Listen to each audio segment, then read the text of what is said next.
Welcome to the Platypus installation video. For this installation, you will need pliers, tape measure, marker, and a way to splice power from the water pump. For ease of installation, we recommend cable power takeoff terminals, which are included in the box. Measure out 110 mm of tubing on the high pressure side of the pump and mark with a marker. Using the supplied tube cutter, place the blade on the marks and press firmly to cut the tube.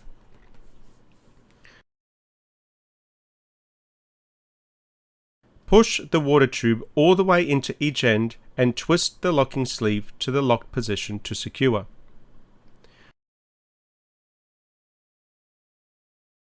To connect power, take your power takeoff connectors and attach them to the power cables of your water pump using pliers.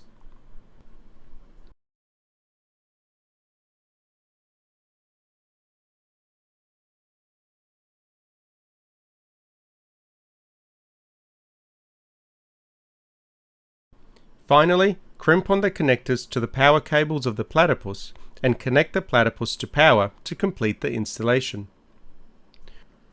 To set up the app, find the serial number on your platypus and enter it on the connection screen and click Connect. You only need to do this once. Upon connection, you will see the main information screen. Now it is time to configure your platypus. From the Settings menu, select Set Tank Capacity and set this to the size of your water tank.